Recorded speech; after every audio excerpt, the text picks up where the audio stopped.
Hello. So a couple months ago, I made a video about women in STEM, and I recently got this comment. As far as women and all their yelling about equality, when was the last time you ever saw a cart girl at -10 below at any shopping center? When was the last time you ever had Jane the Roto-Rooter girl cleaning your drains? When was the last time you ever had Lily the table girl fixing your table or dish? When was the last time you saw Pan the plums crack bit under your sink? On and on, you get the picture. They only want the pay, not all the job opportunities that are available. Now, I normally only respond to comments that I feel like were made in good faith, or at least like lukewarm faith. But there's a part of me that feels like if people on the internet are saying it, then lots of other people are thinking it, if maybe a more generous version of it. And actually, this topic was originally part of the video that this comment was left on.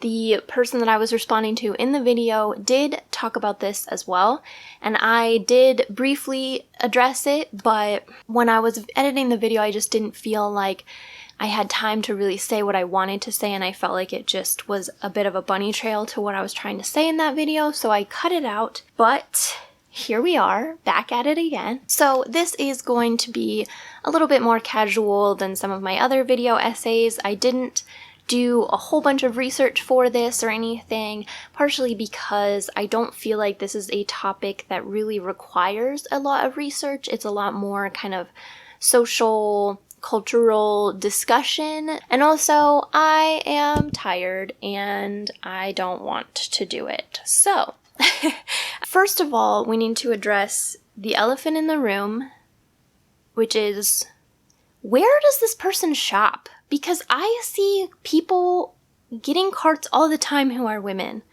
I don't understand this. I'm very confused. I worked retail and I went out to get carts all the time. We all did. I don't understand. Anyway, let's get actually into it. My first point in response to this would be that there is actually, in my opinion, an underlying truth to what this person is saying.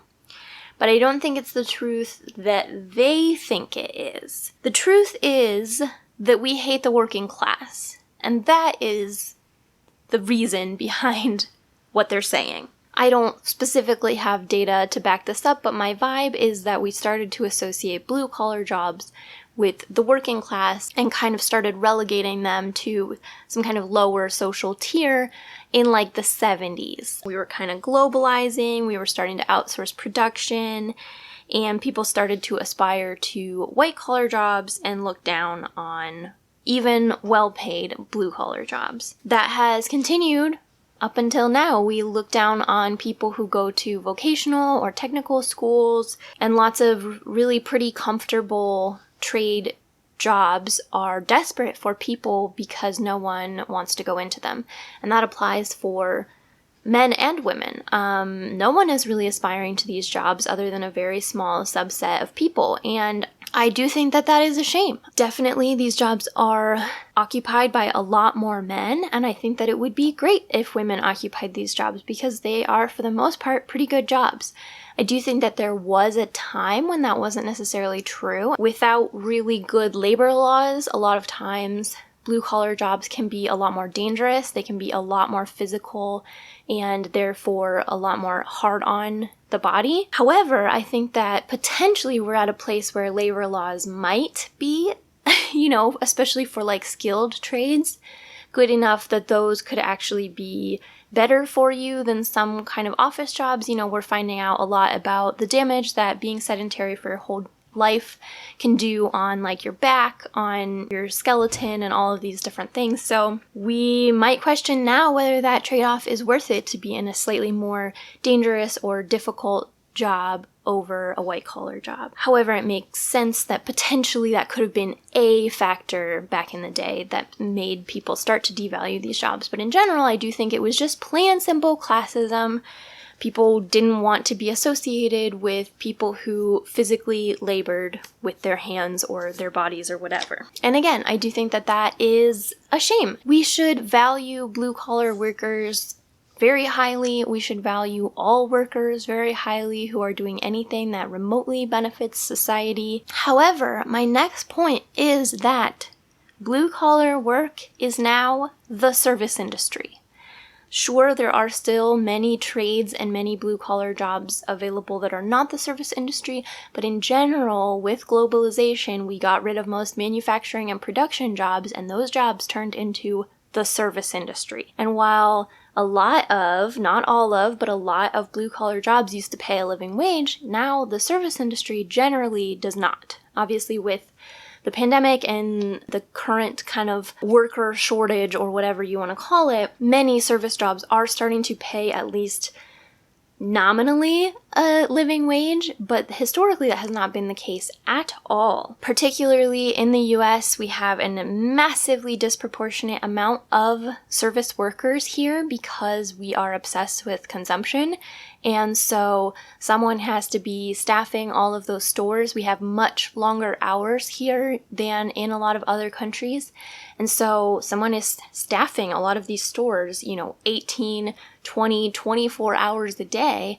And same with restaurants, with, casinos, with anything that is existing for other people to buy or eat or watch or anything. That takes a lot of employees, and women are overrepresented in the service industry. So if you want to talk about not being willing to take the jobs that are available, the jobs that are available are by and large the service industry, particularly if you're looking for something that requires no prior training or certification. Women are already doing that. We're already taking the jobs that are available. And that brings us back to the pay. I'm confused by this statement because, they only want the pay, they don't want the jobs that are available. Of course we want the pay. Who in their right mind is what I'd really like, what I'm really aspiring to, is a job that pays terribly.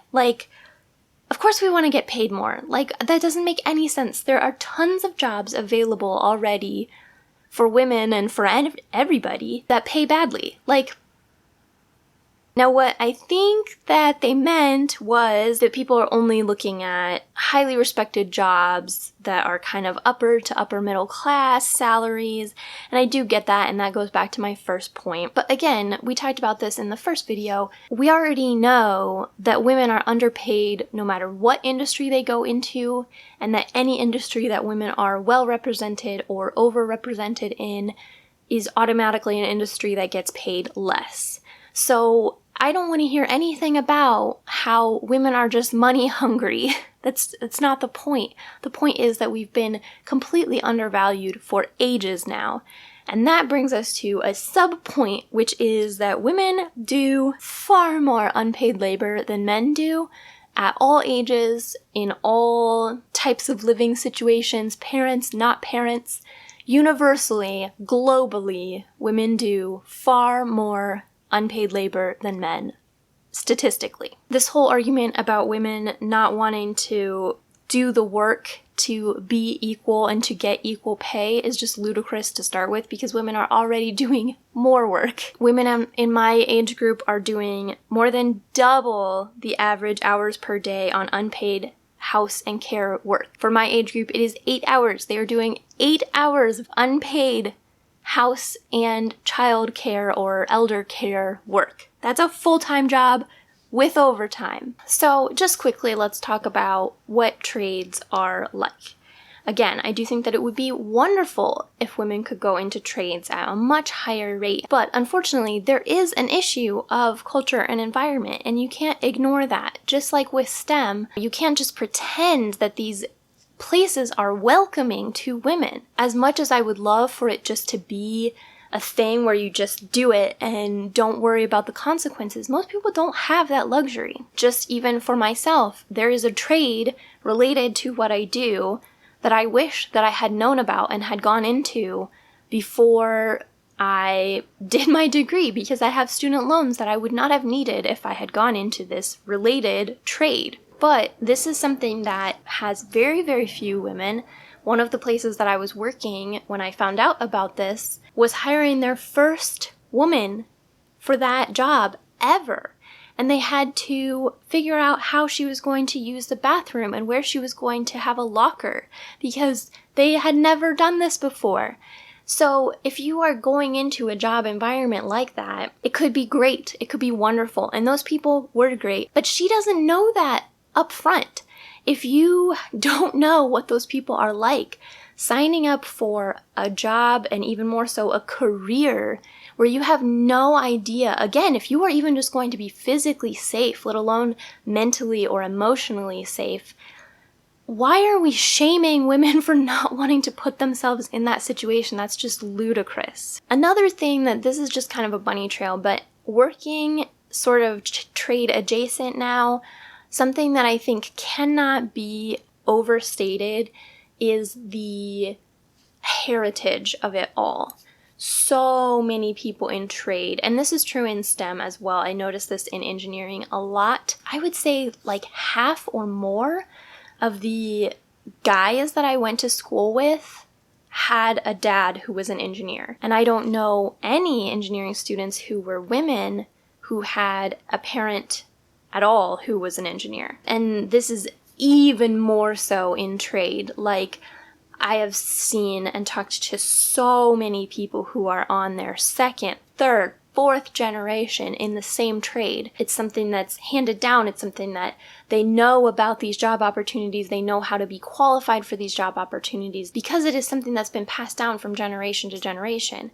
And sure, you can, the daughter of, say, a pipe fitter or something and go and be a pipe fitter, but there's just not this same heritage of passing down job opportunities. And you have to remember that a lot of job opportunities have only been even theoretically open to women for a generation or so. This is all very recent, so to turn on women and expect them to have caught up somehow, we were not behind, we were trampled on. So I don't really know what you're expecting here, that in literally one generation we would have been on equal footing. So bringing this all back to my original point in my previous video, I would love for more women to be in trades. I think that there are many great, rewarding, well-paid jobs that it is outrageous that our classist, elitist society has degraded and devalued so much. I would also like women and everyone else already working in the service industry, the medical trades, which are extremely underpaid, again, dominated by women, and any other job at all to start being paid fairly instead of trying to dictate that people just need to jump through X, Y, and Z hoops in order to be paid adequately or taken seriously, or to claim that we are not really wanting to be equal. If we wanted to do that, we would all be lumberjacks or whatever. So I hope that this has at least given someone food for thought, and if you'd like to discuss it in the comments, please do, and I will see you in the next video. I'm going to take this off because it has my former employer's name on it, and also this because it's really, really warm.